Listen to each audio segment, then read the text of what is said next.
Salut les amis, j'espère que vous allez bien. Alors, nous nous retrouvons aujourd'hui pour parler d'une œuvre majeure de l'âge d'or du cinéma japonais, et bien nommée Les Amants crucifiés, réalisée par Kenji Mizoguchi. Alors, pour la petite histoire, j'ai déjà fait une critique de l'un des films de ce cinéaste, qui était donc L'Intendant Sancho, mais que j'ai dû supprimer parce que j'ai eu un gros problème de son. Donc, je sais pas très bien ce qui s'est passé, soucis techniques, bref, j'avais sorti la vidéo, mais sans le son. Comprenez bien que dans de telles conditions, je l'ai donc supprimée. Je la referai, je la referai, hein, la vidéo sur l'intendant Sancho. Et alors d'avance, mille excuses pour ceux qui auraient essayé de visionner la vidéo de l'intendant Sancho il y a un mois maintenant. Et oui, parce qu'en plus, bref, je me suis pas rendu directement en compte du problème de son qu'il y avait. Mais bon, voilà, maintenant qu'il y a le micro, etc., c'est beaucoup mieux. Donc pour en revenir aux amants crucifiés, alors on retrouve au niveau du casting l'actrice fétiche de Mizoguchi, à savoir Kyoko Kagawa, qui deviendra elle-même réalisatrice et dont je parlerai également un jour, vu que j'ai également le coffret de ses films en tant que réalisatrice, filmographie d'ailleurs plutôt intéressante.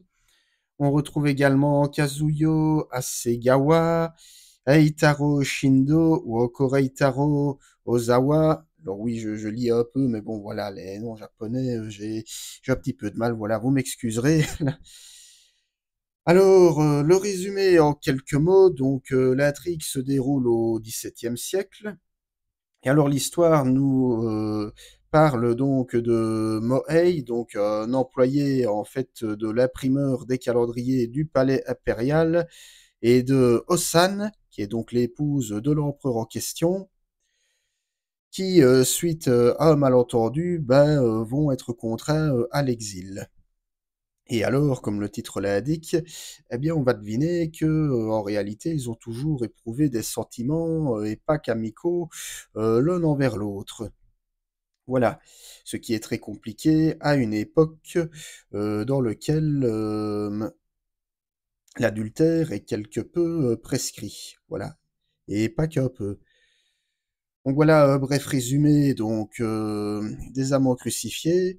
Alors pourquoi est-ce que j'ai eu envie de vous parler de ce film? Eh bien, je vais vous dire un peu ce que j'avais dit à l'époque de ma vidéo sur l'intendant Sancho. Eh bien, parce que Mizoguchi fait partie de ces maîtres absolus du cinéma japonais, euh, parmi lesquels on trouve celui-là, vous le connaissez tous, Akira Kurosawa, et aussi d'autres comme Mikio Naruse, ou encore Masaki Kobayashi, dont le nom vous est peut-être moins familier, mais qui a fait une œuvre tout aussi passionnante. Et donc Mizoguchi, au même titre que Yasujiro Ozu ou Kurosawa, fait donc partie de ces maîtres qui sont le plus souvent cités, quoique Mizoguchi revient peut-être un petit peu moins souvent que Kurosawa et Ozu, mais en tout cas, là, il fait partie de ces maîtres absolus de l'âge d'or du cinéma japonais qui ont exercé par la suite une influence considérable sur bon nombre de cinéastes européens comme étrangers. Voilà pour la petite anecdote, alors ça vaut ce que ça vaut, mais Patrice Lecomte, oui, oui, le réalisateur entre autres des Bronzés, mais aussi de pas mal de choses, c'est toujours revendiqué comme grand admirateur de Mizoguchi. Voilà, voilà. Et parmi les admirateurs de Mizoguchi, ils sont larges, hein. Il y a évidemment Martin Scorsese, il y a Francis Ford Coppola, il y a aussi Arnaud Desplechin, enfin vraiment pas mal de beau monde. Et donc, si j'ai voulu vous en parler, eh bien parce que, vous le savez, maintenant, c'est un peu le but de la chaîne, c'est vraiment de parler de tous les types de cinéma, tout genre et toute époque confondue. Et parce que c'est un film que j'ai découvert il y a vraiment pas longtemps, en fait. Je l'ai découvert, je vais dire, le mois dernier. Alors, j'en avais déjà beaucoup entendu parler, mais c'est un film qui à l'heure actuelle, peut être encore considéré comme contemporain. Et c'est pour ça que j'ai voulu vous en parler. Alors je m'explique. Alors il faut savoir que Kenji Mizoguchi, bah, c'est un réalisateur qui a pas mal critiqué, une certaine époque, du Japon. Donc je le disais ici tout à l'heure dans le résumé, il va être question de critiquer un petit peu le XVIIe siècle et plus particulièrement sa funeste mentalité. Donc ici, dans le film, on a l'adultère qui est vraiment considéré comme quelque chose d'abominable preuve en est que ceux qui se livrent à l'adultère, donc les couples qui se livrent à l'adultère, sont voués à la crucifixion, hein, les amants crucifiés, voilà le sens du titre.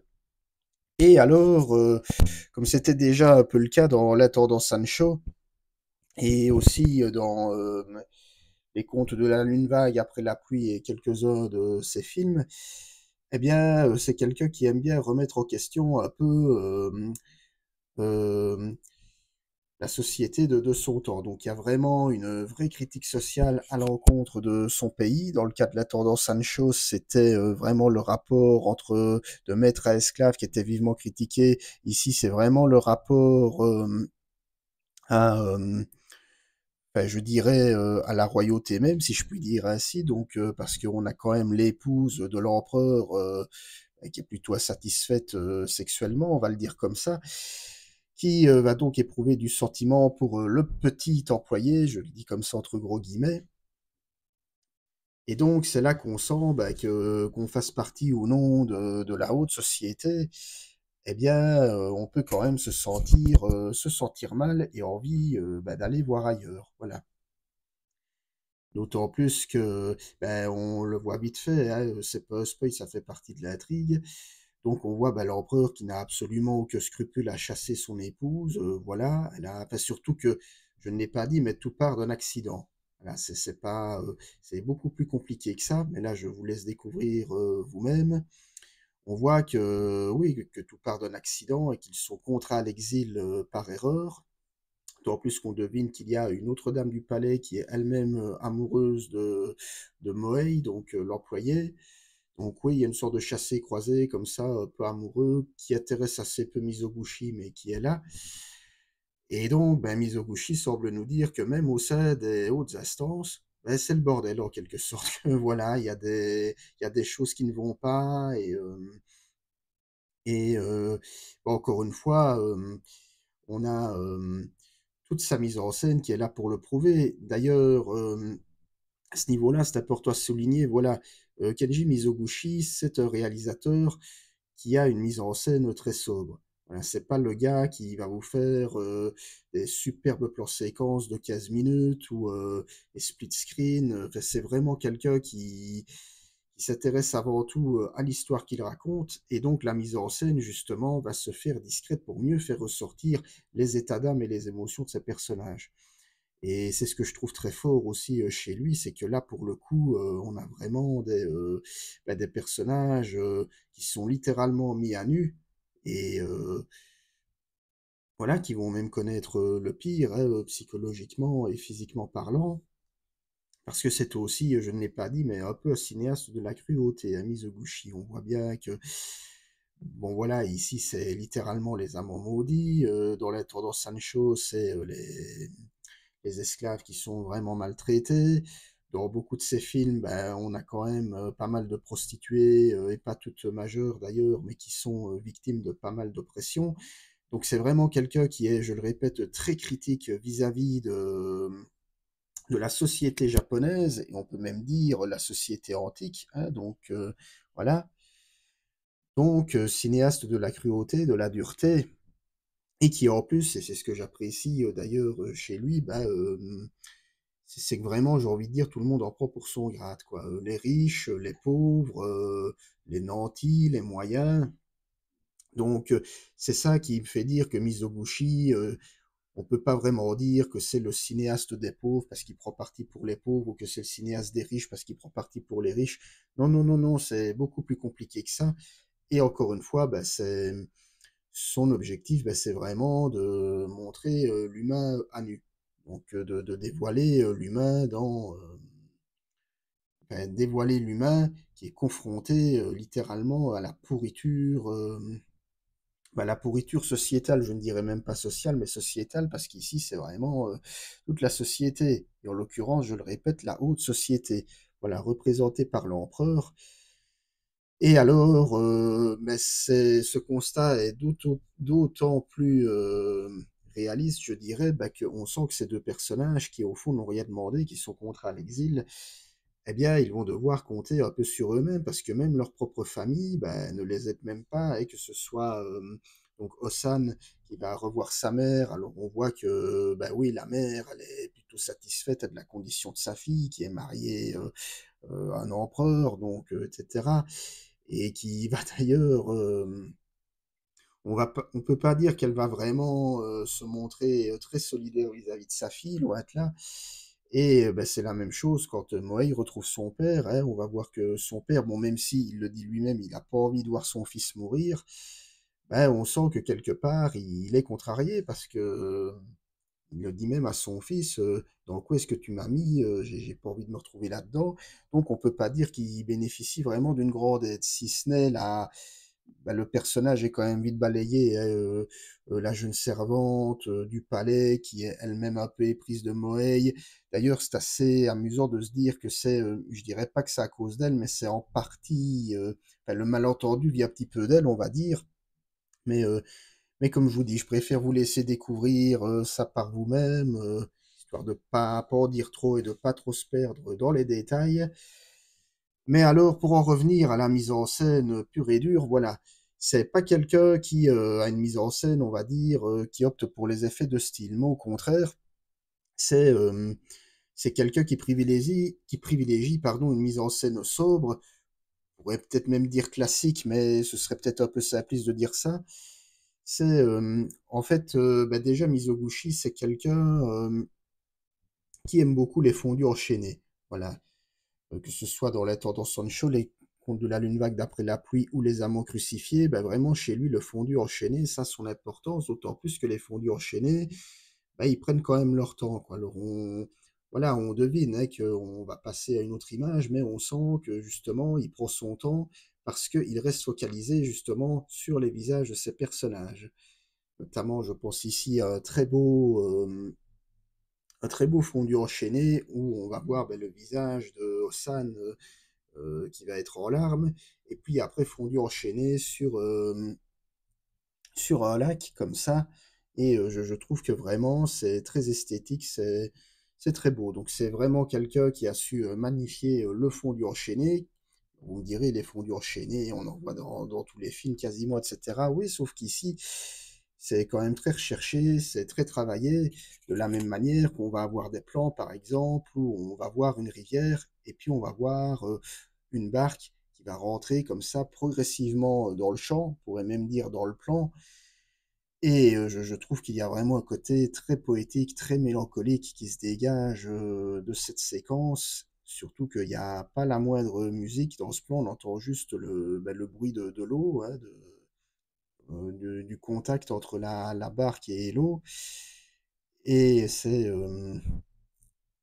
vraiment il y a des petites idées comme ça de mise en scène qui, je trouve, sont très fortes, et comme je dis toujours, moi je préfère avoir affaire à une mise en scène, sobre, voire même, classique, mais qui, a vraiment des choses à raconter, plutôt qu'une mise en scène très chargée, très symbolisée, voilà, on veut vraiment montrer qu'on fait des plans séquences pour bien montrer qu'on fait des plans séquences, ou des split screen pour bien montrer qu'on fait des split screen, mais qui au fond se révèlent assez, bah, assez cru et ne racontent pas grand-chose. Ici, dans la mise en scène de Mizoguchi, tout fait sens, et et ce d'autant plus qu'elle est entièrement, focalisée sur, bah, je le répète, les émotions des différents personnages. Parce que c'est, à l'instar de ses autres films, c'est un film de personnages, c'est un film, d'humains, c'est un film, qui dresse, le terrible constat, d'une époque aujourd'hui révolue, mais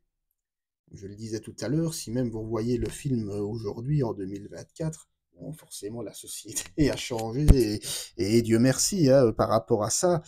Mais on sent, bah, que oui, bah, l'adultère, c'est quand même considéré comme quelque chose, dans certains milieux ou quoi, encore de dégoûtant, hein, je veux dire, hein, surtout qu'ici, et je trouve que justement, le fait que, qu'il ait mis en place cette relation, d'adultère entre l'épouse d'un empereur et un «simple employé» entre guillemets, eh bien, je trouve que c'est d'autant plus pertinent qu'il confronte, 2 classes sociales, quoi, donc et bah, comme je vous dis, un peu à l'époque contemporaine, je ne sais pas moi, vous auriez, bah, admettons, enfin, remarque, ça a déjà été le cas, mais enfin bref, vous auriez une relation adultère entre, le roi des Belges, et une bonne femme du peuple, bah, bon, enfin, j'ai envie de dire ça a déjà été le cas, donc il y a longtemps, mais bref, vous comprenez l'idée, ça ne passerait quand même pas de nos jours et donc bah, revoir un film comme Les Amants crucifiés, en plus d'être, on peut même dire, hein, un très grand moment de cinéma, eh bien, c'est encore plus pertinent, à l'heure actuelle, voilà. Oui, parce que pour la petite histoire, le film est considéré vraiment comme un grand classique du genre, mais c'est pas seulement pour ça que j'ai eu envie, de le regarder, c'est parce que depuis un moment déjà, je m'intéresse, à l'âge d'or du cinéma japonais et donc, bah, je le disais tout à l'heure, hein, donc, je parlais notamment de l'actrice principale, donc, Kayoko Kagawa, dont je me suis procuré, la filmographie complète et éditée par Carlotta, dont je vous parlerai très certainement un jour, mais, voilà. Et d'ailleurs, ce sera intéressant de dire qu'il y a eu, mais ça je reviendrai plus tard, une bisbrouille justement entre, le réalisateur et son actrice fétiche, donc, entre Mizoguchi et Kagawa. Mais bon, ça ce sera pour un autre film. Mais, alors, si je devrais dire un mot, je le dis à chaque fois, mais sur l'interprétation, bah oui, bah là, Kenji Mizoguchi, bah, grand directeur d'acteurs, hein. Alors c'est très important aussi de dire que même si on pourrait penser que le film flirte avec le pathos, il y a quand même beaucoup de larmes. Eh bien justement, il l'évite de justesse parce que, bah, il y a aussi le principe du fondu enchaîné, hein, dont celui que je disais tout à l'heure, le fait qu'on enchaîne, le visage, en larmes de Kayoko Kagawa avec, tout d'un coup une vue sur le lac, eh bien ça permet justement de faire preuve de subtilité et de ne pas se complaire, justement dans le pathos donc mais voilà, mais et donc justement, bah, le fait, qu'il dirige plutôt bien ses acteurs, de voir qu'ils sont tous, bah, ils sont tous, parfaits, hein, il y a pas à dire, eh bien, le regard du spectateur, je dirais, envers, le film n'en est que plus, je dirais pas plus agréable, mais plus, plus pertinent, voilà. Donc vous l'aurez compris, donc Les Amants crucifiés, donc vraiment, bah, très, très grand moment de cinéma. Pour toute personne qui, cinéphile ou même autre, qui ont envie de découvrir comme ça des grands films, ben, je ne peux que vous encourager à le faire. Je profite également de l'occasion pour vous montrer ce magnifique coffret donc dédié à Kenji Mizoguchi, alors qu'il reprend 8 de ses films, à la fois en plus en Blu-ray et en DVD. Ça, c'est pour la petite histoire, mais vraiment, alors vous avez aussi un livret que je n'ai pas encore, lu, je dois bien vous l'avouer, mais qui, me semble vraiment, très intéressant. Après, je vous dis, c'est pas du tout une intégrale, ça ne reprend que 8 films parce que Mizoguchi a une œuvre, absolument, monumentale. Je pense même qu'il a réalisé, si je dis pas de bêtises, plus de films que Kurosawa ou que Kobayashi réunis, donc c'est vous dire. Mais en tout cas, moi, je suis très client et cela va sans dire que je reviendrai vers vous, pour d'autres films de Mizoguchi et pas seulement pour la tendance Sancho, qui a été victime d'un accident, comme je vous l'ai dit.